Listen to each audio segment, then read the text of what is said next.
मित्रों एवं विद्यार्थियों, मैं विश्वनाथ मिश्र आप सभी का अभिवादन करता हूं। आज हम कार्ल मार्क्स के द्वंद्वात्मक भौतिकवाद और ऐतिहासिक भौतिकवाद की चर्चा करेंगे। जो आज ही हमसे जुड़ रहे हैं उनसे मैं निवेदन करना चाहता हूं कि मार्क्स को समझने के लिए आप पहले भाग 1 और भाग 2 को भी ज़रूर सुन लें।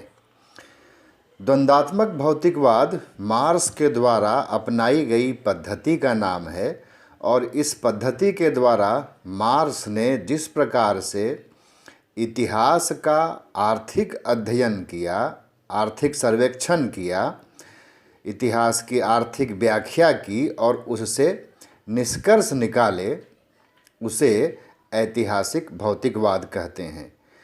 द्वंद्ववाद की पद्धति को मार्क्स ने हीगल से ग्रहण किया था और स्वयं हीगल ने इसे ग्रीक विचारकों विशेषकर प्लेटो से ग्रहण किया था। हालांकि द्वंद्ववाद की परिपाटी ग्रीक चिंतन में प्लेटो से पहले की ही है। हीगल का द्वंद्ववाद आइडिया का सहारा लेकर जगत की व्याख्या करता है और मार्क्स का द्वंद्वात्मक भौतिकवाद यानी कि डायलेक्टिकल मैटरलिज्म पदार्थ यानी कि मैटर का सहारा लेकर जगत की व्याख्या करता है। आगे बढ़ने से पहले हमें हीगल और मार्क्स के ज्ञान की राजनीति को यानी कि पॉलिटिक्स ऑफ नॉलेज को समझ लेना चाहिए। इन दोनों के पॉलिटिक्स ऑफ नॉलेज को समझने के लिए हमें मुख्य रूप से 4 बातों को ध्यान में रखना चाहिए। पहला यह कि मार्क्स ने जो पीएचडी थीसिस लिखी उसका नाम था the difference between the Democritean and Epicurean philosophy of nature. यदि आप भी एपिक्यूरियन दर्शन को पढ़ें तो ग्रीक नगर राज्य के पतन के बाद जो यह चिंतन प्रणाली विकसित हुई थी और उसमें न्यूटन के गति के सिद्धांतों को आप मिलाकर समझें तो आपको मार्क्स के आगमन की पूर्व सूचना मिल जाएगी। ऐसा इसलिए है कि आप प्रायः सभी इस बात से सहमत होंगे कि कोई अध्येता जो पीएचडी कर रहा होता है, शोध प्रबंध लिख रहा होता है, और कम से कम हीगल और मार्क्स के ज़माने में तो यह एक बहुत बड़ी उपलब्धि हुआ करती थी, तो पीएचडी लिखते समय उसके पूरे मानसिक विन्यास का पता चल जाता है। इसलिए यह बात मैं कह रहा हूँ। और इसी तरह यदि हम हीगल के dissertation orbits of the planets पढ़ें तो हमको और आपको हीगल के विचारों की संरचना यानी कि स्ट्रक्चर ऑफ थॉट को समझने में मदद मिलेगी। आपकी सुविधा के लिए मैं यह बता दूं कि मार्क्स और हीगल दोनों ने ही अपने अपने डिजर्टेशन में अपने भविष्य के लेखन संसार का परिचय दे दिया है। मार्क्स की वैचारिक संरचना में भौतिकवाद का प्रभाव उसके एपिक्यूरिक दर्शन के अध्ययन से ही बनने लगा था, परंतु एपिक्यूरिस के समय यह ज्ञात नहीं था कि पदार्थों में भी गति है। यह न्यूटन के खोजों से सामने आया और इसने मार्क्स के लिए एक मार्ग प्रदान किया।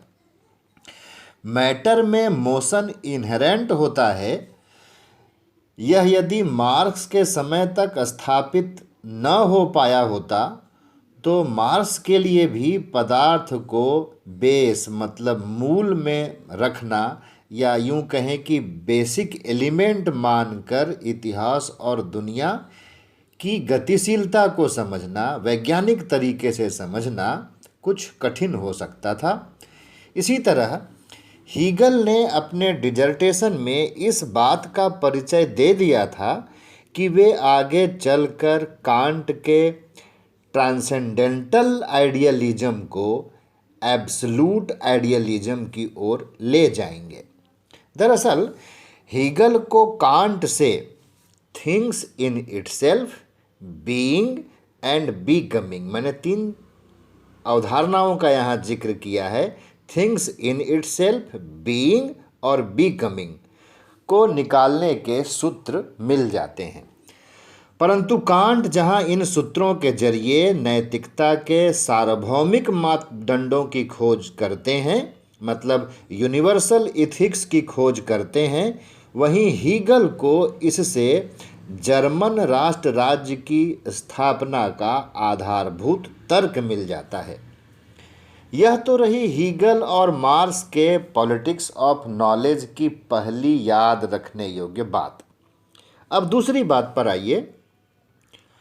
आपको पता होगा कि हीगल क्रांति के समर्थक नहीं हैं। उन्होंने फ्रांसीसी क्रांति का भी समर्थन नहीं किया था, परंतु कार्ल मार्क्स क्रांति के समर्थक होते हुए भी फ्रांस की क्रांति के कमियों को समझते थे। दोनों के चिंतन को फ्रांस की क्रांति ने प्रभावित किया था, परंतु हीगल फ्रांस की क्रांति को लेकर अपने अभिजात्य यानी कि एरिस्टोक्रेटिक अप्रोच को लेकर सशंकित थे, और दूसरी ओर मार्क्स अपने जनवादी रुझान यानी कि प्रोलेटेरियट अप्रोच के कारण सशंकित थे। क्रांति का परिणाम जैसा आया, या ऐसे कहिए कि फ्रांस की क्रांति जिस तरह से उलझ गई, उसने हीगल और मार्क्स दोनों को निराश किया। अब यहाँ हमारे काम की जो तीसरी बात है उस पर चर्चा कर लेते हैं। हीगल को जर्मनी के अतीत में, और मैं आजकल के एक बहुत प्रचलित शब्द का इस्तेमाल करूँगा कि अच्छे दिनों की याद ताज़ा है, और वर्तमान में वे जर्मनी के दीनहीन हालत को देख रहे हैं। परंतु उन्हें आशा है कि भविष्य में जर्मनी एक सशक्त राष्ट्र के रूप में उभरेगा और उसके पास एक बड़ा साम्राज्य होगा। इसी तरह कार्ल मार्क्स अतीत में जब वर्ग और राज्य नहीं बने थे, तब का जो समय है उसमें जो मानवीय साहचर्य यानी कि ह्यूमन एसोसिएशन था, वहाँ का जो दबाव मुक्त यानी कि प्रेशर लेस जीवन था, और जो आपसी लगाव था यानी कि जो लोगों के बीच में बिलोंगिंगनेस थी, वह मार्क्स को बहुत आकर्षित करता है। परंतु जो मार्क्स का वर्तमान है और जहाँ वे वर्ग से मतलब क्लास से और राज्य से घिरे हुए समाज को देख रहे हैं, वहाँ वे पाते हैं कि वह जो पुराना मानवीय साहचर्य था, सहयोग था, प्रेम था, वह समाज से गायब हो गया है और उसकी जगह शोषण बढ़ गया है। लोगों के बीच में दूरी बढ़ गई है, लोग प्रकृति से भी दूर हो गए हैं। परंतु उन्हें आशा है कि भविष्य में जब वर्ग और राज्य विलुप्त हो जाएंगे और जब उत्पादन की शक्तियों में एक क्रांतिकारी वैज्ञानिक विकास हो जाएगा और उसका लाभ यानी कि उत्पादन की शक्तियों में जो क्रांतिकारी और वैज्ञानिक विकास का लाभ है वह सबको मिलना लगेगा, तब जाकर फिर से वही ह्यूमन एसोसिएशन, आपसी लगाव, प्रेम, क्रिएटिव लिबर्टी, ये सब के सब स्थापित हो जाएंगे। यहाँ पर जो चौथी बात और अंतिम बात रह गई थी हीगल और मार्क्स के पॉलिटिक्स ऑफ नॉलेज को समझने के लिए, उसमें एक बात और है कि हीगल और मार्क्स दोनों ही विकासवादी हैं, दोनों ही डार्विन के विकासवाद से प्रभावित हैं और सर्वाइवल ऑफ द फिटेस्ट में विश्वास करते हैं। परंतु दोनों ही डार्विन के विकासवाद की रेखीय यानी कि जो लीनियर डेवलपमेंट की थ्योरी है उससे सहमत नहीं हैं और दोनों ही एक ऐसी चक्रीय यानी कि साइक्लिक डेवलपमेंट को स्वीकार करते हैं जिसमें चक्र की शुरुआत जिस बिंदु से होती है उसमें चक्र पूरा होने पर चक्र की रेखा शुरुआत वाली बिंदु से जाकर मिलती नहीं है। बेहतर होता कि मैं इसको कोई चित्र बनाकर आपको दिखा पाऊँ, पर उम्मीद करता हूँ कि आप मेरी बात को शायद समझ पाएंगे। और इसके परिणाम स्वरूप क्या होता है कि विकास का हर चक्र पुराने घेरे से बड़ा होता जाता है। फिर भी दोनों ने डार्विन के विकासवाद में अपना अपना एक ऐसा तत्व डाल रखा है जो दोनों की व्याख्या को अलग अलग दिशाओं में ले जाता है। हीगल ने डार्विन के विकासवाद में एरिस्टोक्रेटिक नज़रिया डाला और मार्क्स ने इसमें पीपल सेंट्रिक अप्रोच का समावेश किया। अब जिन 4 तथ्यों का मैंने अभी अभी जिक्र किया है, जिसके आलोक में हम हीगल और मार्क्स के ज्ञान की राजनीति को समझ सकते हैं, उसको समझकर यदि हम सेबाइन के जरिए मार्क्स को समझने का प्रयास करते हैं तो सेबाइन के पुस्तक में जो मार्क्स का चैप्टर है उसमें आपको एक बात छुपी हुई दिख जाएगी, जिसे यदि सेबाइन ने बहुत स्पष्ट कर दिया होता तो और बेहतर हो सकता था। वह बात यह है कि हीगल यह दिखाना चाहते हैं कि विकास के क्रम में मनुष्य का सामूहिक चेतना के साथ आत्मीकरण यानी कि एसिमिलेशन हो जाता है। बात समझ रहे हैं? इसके जरिए मैं कहना ये चाह रहा हूँ कि जो सार्वभौमिक विवेक है, जो यूनिवर्सल ट्रुथ है, यूनिवर्सल रीजन है, एब्सोल्यूट रीजन है, और जो स्टेट है उसके साथ व्यक्ति का क्या होता है अपने विकास की उच्चतम अवस्था में कि व्यक्ति उससे अपने को एसिमिलेट कर लेता है। और दूसरी ओर मार्क्स यह दिखाना चाहते हैं कि जो तथाकथित सामूहिक चेतना है, मतलब स्टेट वाली चेतना जिसकी बात हीगल कह रहे थे, इसीलिए इसके लिए मैं यहाँ पर सो कॉल्ड शब्द का इस्तेमाल कर रहा हूँ कि जो सो कॉल्ड कलेक्टिव कॉन्शसनेस है वह रिप्लेस कर दिया जाएगा एक रियल कलेक्टिव कॉन्शसनेस के जरिए।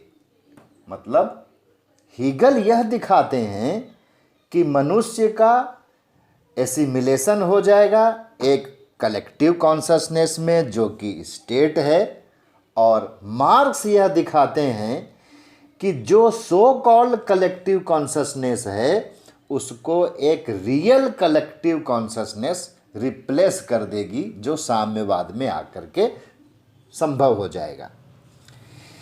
एक लिहाज से हीगल भी अधूरी बात कर रहे हैं और मार्क्स भी अधूरी बात कर रहे हैं, परंतु जैसा कि आप जानते हैं कि मार्क्स हीगल के बाद के हैं, तो मार्क्स ने अपने जीवन काल में तो हीगल की ही अधूरी बात को, ध्यान दीजिएगा, हीगल की ही अधूरी बात को दुनिया में सत्य होते हुए देखा, परंतु मार्क्स की मृत्यु के बाद दुनिया ने हीगल के अर्ध सत्य को असफल होते हुए देखा और दूसरी ओर मार्क्स के अर्ध सत्य को सत्य होते हुए देखा। हीगल का अर्ध सत्य यह था कि राष्ट्र राज्य विकास का सर्वोच्च स्वरूप है, यह एब्सोल्यूट रीजन के भी व्यक्ति है, और इसी कारण जो स्टेट है वह march of the God upon earth है। इसीलिए इसके आगे कोई विकास संभव नहीं है। परंतु मार्क्स के बाद दुनिया में जिस तरह से मार्क्सवादी समाजवादी क्रांतियों की बाढ़ आ गई, उसने यह साबित कर दिया कि हीगल जिस नेशन स्टेट को एब्सोल्यूट रीजन की पूर्ण अभिव्यक्ति कह रहे थे, मतलब एब्सोल्यूट मैनिफेस्टेशन कह रहे थे, वह अपूर्ण निकला।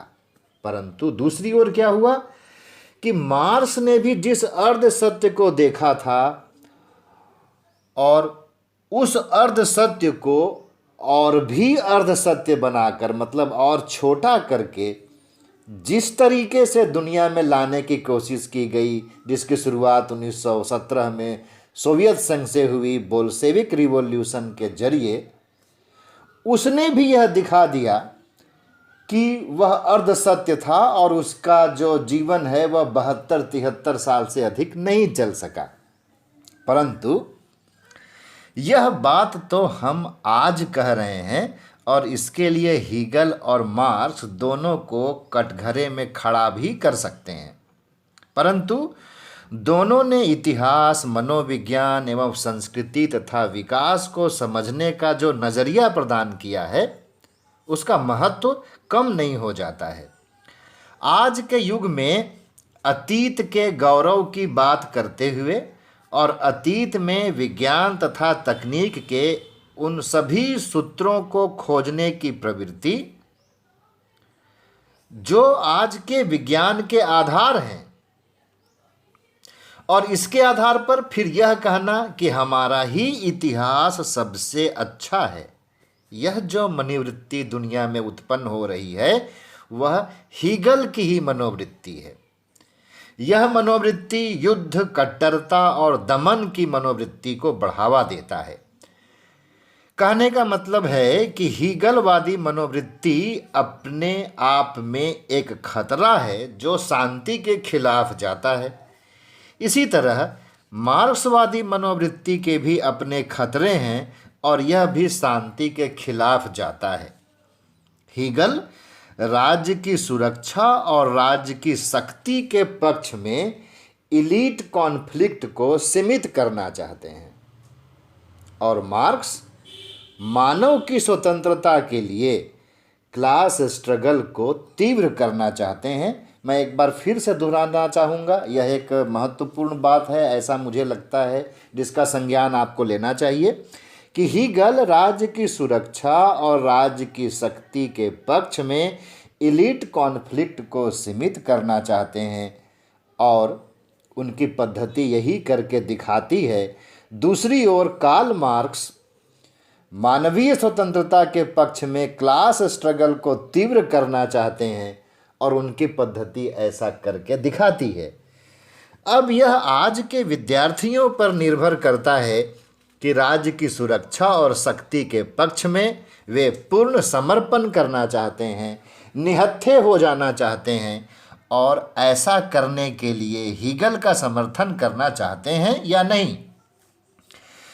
यदि आप हीगल का समर्थन करते हैं तो अपने विवेक की स्वतंत्रता को ताक पर रख दीजिए और अपने नेता तथा सरकार के पीछे पीछे चलिए और सरकार के या नेता के किसी भी कार्य में औचित्य यानी कि लेजिटिमेट रीजन खोजने में लग जाइए। एक तो यह तरीका है, या फिर क्रिएटिव लिबर्टी चाहते हैं तो समूह के विवेक में विश्वास कीजिए और अराजकता के कुएं में कूद पड़िए। यह मार्क्स का रास्ता है। मतलब हीगल यदि गहरे और अंधेरे कुएं का प्रस्ताव करते हैं तो मार्क्स गहरी खाई का प्रस्ताव करते हैं। इन दोनों चिंतकों के चिंतन में जो दोष आ गया है उसका एक बड़ा कारण इनकी पद्धति भी है, इनकी मेथोडोलॉजी भी है। तो आइए अब हम धीरे धीरे हीगल को छोड़ते हैं और अपने को मार्क्स की पद्धति यानी कि डायलेक्टिकल मेटरलिज्म पर ध्यान केंद्रित करते हैं। न्यूटन की खोजों ने पदार्थ के उद्विकास यानी कि इवोल्यूशन को गति के आधार पर समझने का रास्ता दिखा दिया था, यानी चेतना के अभाव में भी इवोल्यूशन हो सकता है, इसका एक आधार तैयार कर दिया था। परंतु वह यांत्रिक भौतिकवाद था, यानी कि मैकेनिकल मेटरलिज्म था। यह पदार्थ जगत को समझने का एक मार्ग तो हो सकता है, परंतु उससे सामाजिक विकास को समझने के लिए इसमें डायलैक्टिक्स को जोड़ना जरूरी था। ध्यान दीजिए, यहाँ मैंने मैटर के लिए इवोल्यूशन और समाज के लिए डेवलपमेंट शब्द का प्रयोग किया है। मैटर के भीतर की जो गति है और उससे मैटर का जिस तरीके से इवोल्यूशन होता है वह एक यांत्रिक प्रक्रिया है। उसमें वातावरण का हस्तक्षेप नहीं होता है और सबसे बढ़कर उसकी कोई गुड या बैड, एक्सेप्टेबल या रिजेक्टेबल कैटेगरी नहीं होती है। उदाहरण के लिए यहाँ इस बात को यदि हम एक उदाहरण से कहें तो बात और स्पष्ट हो जाएगी। तो उदाहरण के लिए गेहूं का बीज थिंग्स इन इटसेल्फ है। गेहूं का पौधा जो गेहूं के बीज में कुछ प्रगति, विकास, आंतरिक गति का परिणाम है, गेहूं का पौधा वह बीइंग है। और फिर उस पौधे में जो गेहूं की बाली निकल आएगी, निकल आती है, वह बिकमिंग है। एक पदार्थ के रूप में यहाँ पर गेहूं में जो परिवर्तन हो रहा है उसका गेहूं पर कोई असर नहीं पड़ता है एक पदार्थ के रूप में, परंतु गेहूं के पौधे में गेहूं की बाली न निकले तो किसान पर जरूर फर्क पड़ जाएगा। देखिए, इस एनालॉजी के माध्यम से मैं आपको एक बात समझाना चाहता हूं जो आगे चल करके स्पष्ट हो जाएगा। तो जो यांत्रिक गति है, जो पदार्थ की आंतरिक प्रकृति है, उसमें गति का कोई नियत उद्देश्य नहीं है। उसी तरीके से गेहूं में जो परिवर्तन हो रहा है उसमें गेहूं का कोई नियत उद्देश्य नहीं है, किंतु जो किसान है उसका एक उद्देश्य है और गेहूं में बाली लगना या नहीं लगना इस पर उसका पूरा जीवन निर्भर करता है। क्यों ऐसा है?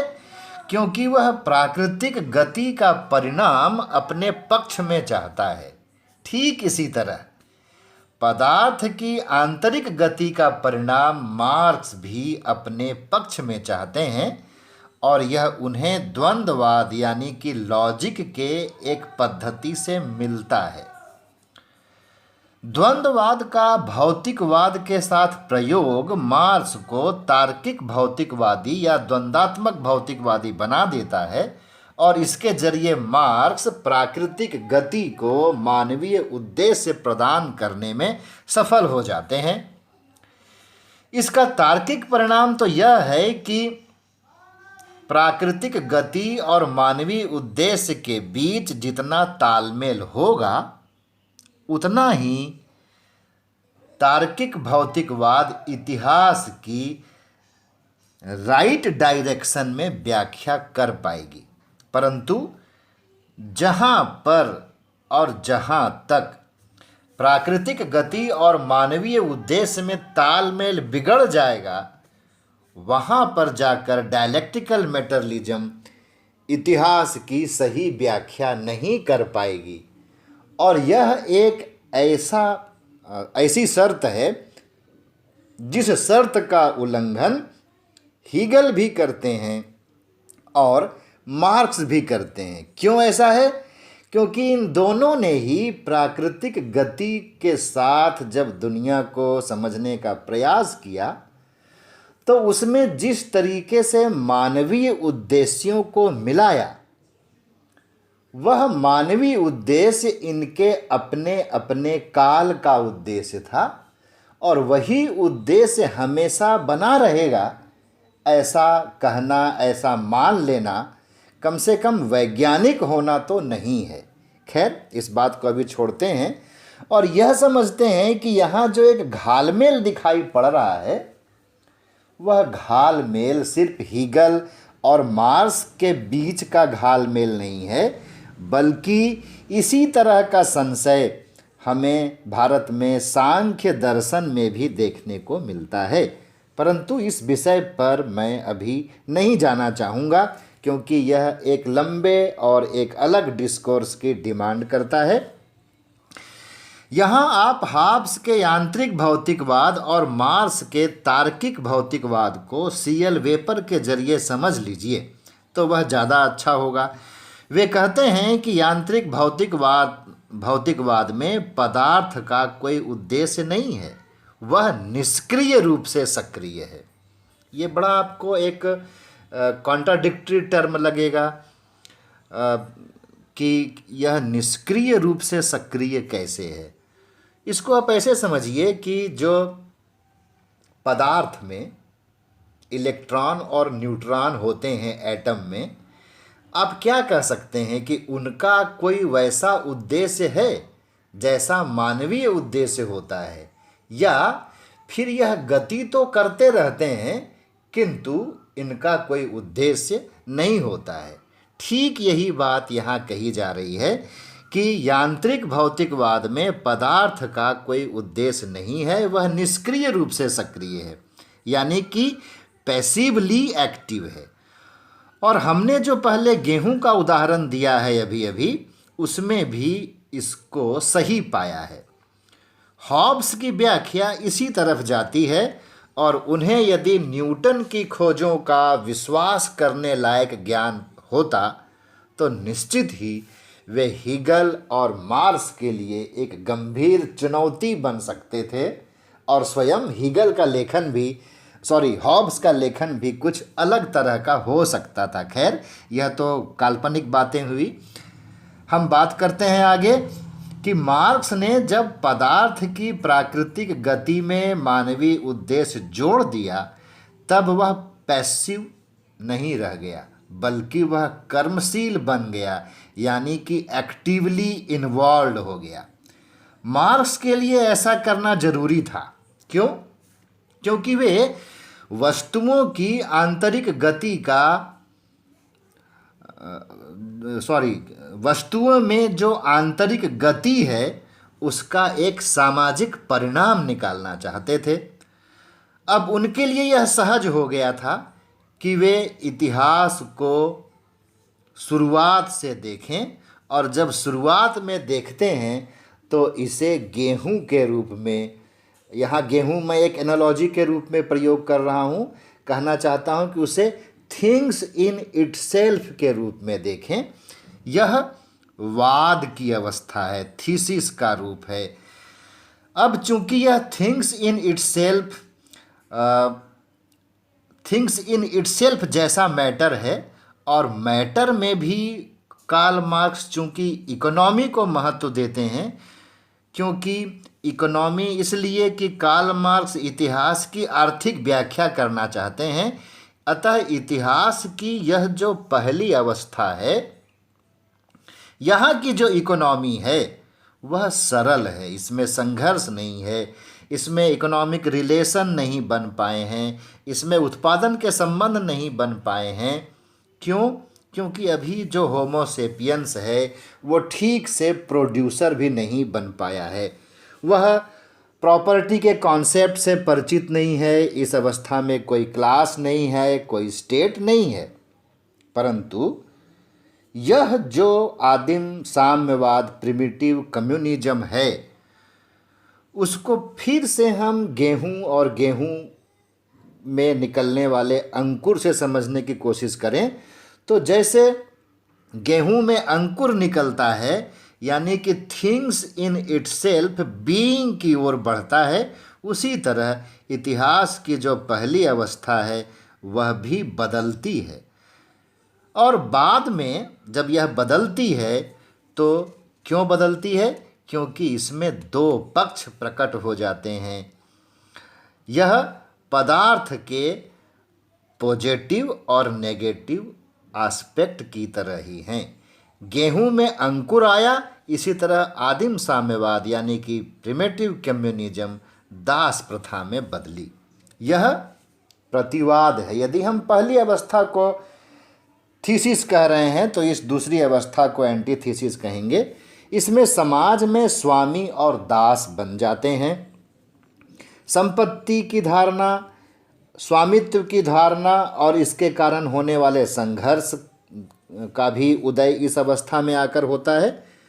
परंतु यह अवस्था बहुत से मामलों में यानी कि पहली अवस्था से बेहतर है। क्यों बेहतर है? क्योंकि अब मनुष्य उत्पादक बन गया है, उसके पास उत्पादन के कुछ अनगढ़ मतलब सिंपल औजार हैं, जिसके कारण अब वह प्रकृति के मार को पहले की तरह झेलने के लिए अभिशप्त भी नहीं है। फिर भी अभी प्रकृति पर उसे और नियंत्रण चाहिए, उसे उपकरणों में और सुधार चाहिए, और उस अवस्था में जिस तरीके से बलवान लोग निर्बलों को सता रहे हैं उसमें कुछ बदलाव चाहिए। और यह सब जो है वही जो प्रतिवाद की अवस्था मैंने कहा, दास प्रथा, उसके इनर कॉन्ट्राडिक्शंस हैं। और यह जो इनर कॉन्ट्राडिक्शंस हैं वह इस अवस्था को गतिमान रखेंगे, तब तक गतिमान रखेंगे जब तक कि इस अवस्था की कोई सिंथेसिस निकल कर न चली आए। और वह निकल कर के आती है एक अगले स्टेज में। लेकिन पहले यहाँ हम यह स्पष्ट कर दें कि यह जो दास प्रथा है, स्वयं कार्ल मार्क्स ने इसको दो भागों में बांट कर समझाया है। जो दूसरी अवस्था है उसमें कृषि का विकास हो जाता है और शारीरिक दासता का स्थान कृषि दासता ले लेता है, यानी जो फिजिकल स्लेवरी है उसके स्थान पर सर्व्स आ जाते हैं। और जो पहली अवस्था थीसिस है और दूसरी अवस्था एंटीथीसिस है, तो फिर जिसमें यह बदलती है थीसिस के रूप में, वह एक नई अवस्था के रूप में प्रकट होती है, वह है सामंतवाद यानी कि फ्यूडलिज्म। इस प्रकार से हम देखें तो एक व्यवस्था जो नई आने वाली व्यवस्था है वह पुरानी व्यवस्था को नकार करके सामने आती है। यह निगेशन ऑफ निगेशन है।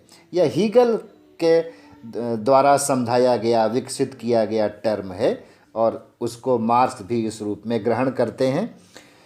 परंतु समाज में जो दो वर्ग होते हैं, एक जिनके पास साधन है, दूसरे वे जिनके पास साधन नहीं है, वह भी एक दूसरे के निगेशन में लगे रहते हैं। इसी कारण मार्क्स मनुष्य के इतिहास को क्लास स्ट्रगल के इतिहास के रूप में देखते हैं।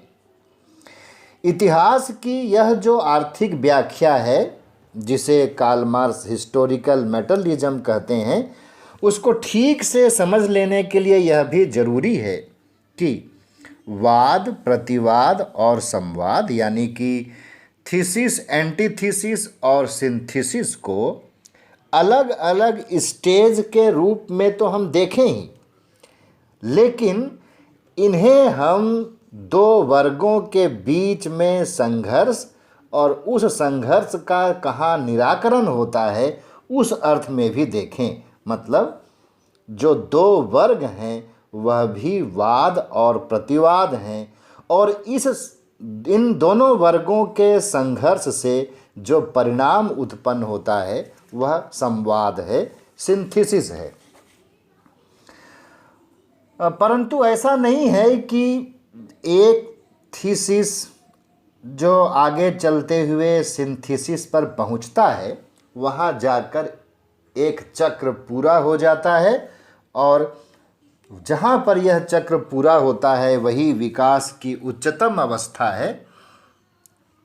बल्कि मार्क्स यह कहते हैं, हीगल भी इसको मानते हैं कि जो थीसिस बन गया है उसमें अभी अंतर्विरोध बचे हुए हैं, और यह अंतर्विरोध थीसिस के संतुलन को भंग कर देंगे, और जो थीसिस का संतुलन भंग होगा तो फिर एक नई व्यवस्था का उदय होगा, और जिसके परिणाम स्वरूप सामंतवाद पूंजीवाद में बदलेगा।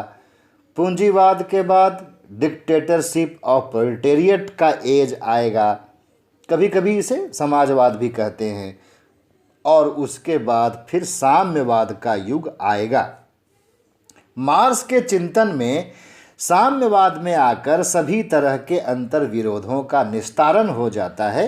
अतः यह एक ऐसा संवाद है, सिंथेसिस है, जो अपने अंतर विरोधों से रहित होता है। इसी कारण यह विकास की उच्चतम अवस्था है। और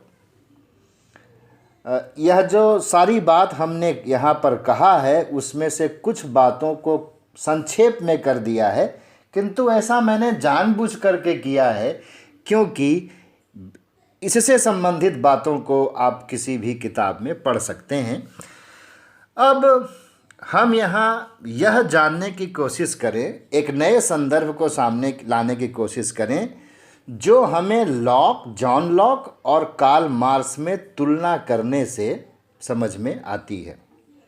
और इसके लिए हम आपका ध्यान एक तथ्य की ओर आकृष्ट करना चाहेंगे कि जॉन लॉक ने भी लेबर थ्योरी ऑफ वैल्यू का समर्थन किया है और इसके जरिए वे उदारवाद का समर्थन करते हैं, और मार्क्स ने भी लेबर थ्योरी ऑफ वैल्यू का समर्थन किया है, परंतु इसके जरिए कार्ल मार्क्स साम्यवाद का समर्थन करते हैं। दोनों ही, मतलब कार्ल मार्क्स और जॉन लॉक श्रम को बहुत अधिक महत्व देते हैं, परंतु दोनों की दिशा अलग अलग जाती है। लॉक इमर्जिंग कैपिटलिज्म की प्रारंभिक अवस्था में लिख रहे हैं। उनका तर्क है कि व्यक्ति जिस वस्तु पर अपना लेबर इन्वेस्ट करता है वह उसी की हो जाती है, चूँकि व्यक्ति के श्रम को उससे अलग नहीं किया जा सकता है। अतः जिस वस्तु पर, पदार्थ पर व्यक्ति ने अपना श्रम नियोजित किया है, इन्वेस्ट किया है, उस पर उसका मालिकाना हक हो जाता है। यह पूंजीवाद के समर्थन का तर्क है और इसके द्वारा इंडिविजुअल के, व्यक्ति के प्रॉपर्टी राइट का समर्थन जॉन लॉक करते हैं। परंतु कार्ल मार्क्स ने इस तर्क की धारा को बदल दिया है। उन्होंने श्रम से समाजवाद और साम्यवाद को निकाला है। उन्होंने कहा कि उत्पादन एक सामूहिक प्रणाली है, यह एक कलेक्टिव कंट्रीब्यूशन ऑफ लेबर है जो कारखानों में दिखाई पड़ता है और जिससे वस्तुओं के मूल्य में अतिरिक्त मूल्य जुड़ता है। परंतु लेबर के कलेक्टिव कंट्रीब्यूशन या जो लेबर का इन्वेस्टमेंट है और उससे जो सरप्लस वैल्यू जनरेट हो रही है उसका सामूहिक रूप से वितरण नहीं होता है, बल्कि जो surplus value collective labour force के परिणाम स्वरूप जनरेट हुई है उसे पूंजीपति हड़प जाते हैं। जब उत्पादन एक सामूहिक क्रिया है, कार्ल मार्क्स कहते हैं कि जब उत्पादन एक सामूहिक क्रिया है तो उससे निर्मित होने वाले अतिरिक्त मूल्य का भी सामूहिक रूप से वितरण होना चाहिए। और यह साम्यवाद में ही आकर के संभव है, जहाँ पर सरप्लस वैल्यू को हड़पने वाला कोई राज्य नहीं होगा, कोई वर्ग नहीं होगा।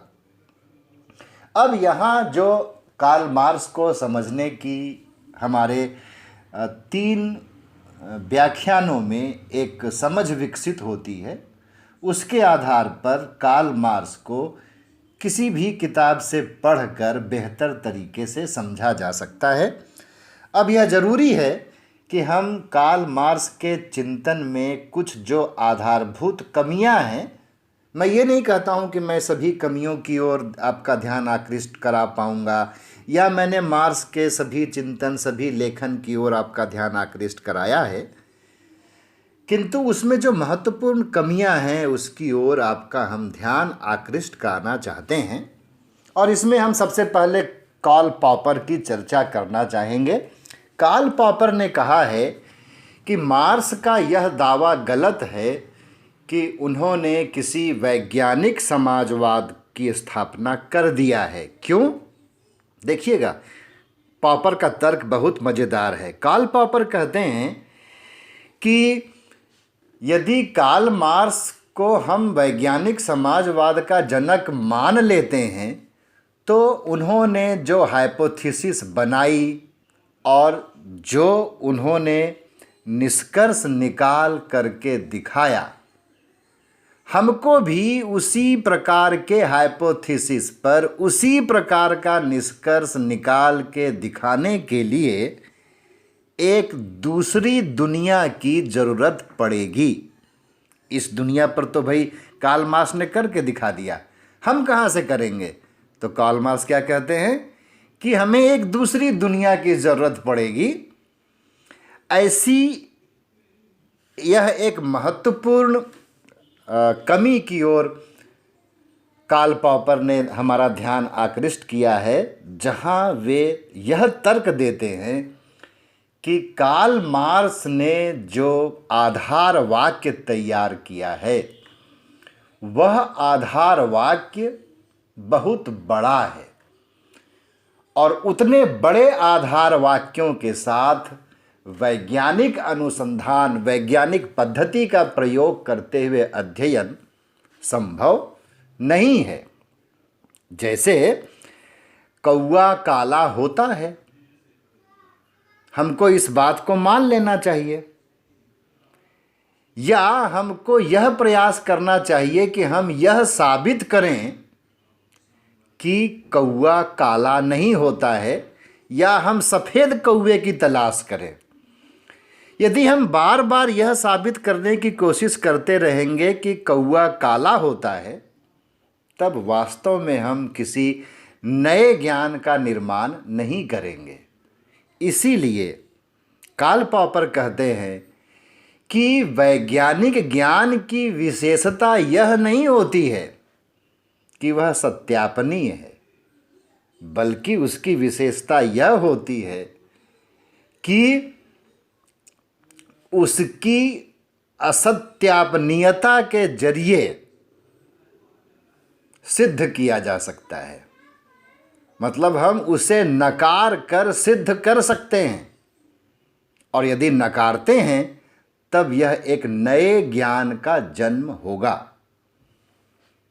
कार्ल पॉपर एक और दूसरी बात की ओर हमारा ध्यान आकृष्ट करते हैं कि वास्तव में जो वैज्ञानिक पद्धति होती है उसमें हम प्रिडिक्शन करते हैं, लेकिन कार्ल मार्क्स ने प्रिडिक्शन नहीं किया है बल्कि प्रोफेसी किया है।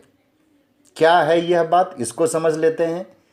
प्रिडिक्शन हम उसे कहते हैं जहां हमारे पास फिर कुछ विकल्प होते हैं कि जो कुछ प्रिडिक्ट की गई है उसमें यदि हम कुछ बदलाव करना चाहें, अपना बचाव करना चाहें, तो हमारे पास विकल्प होते हैं।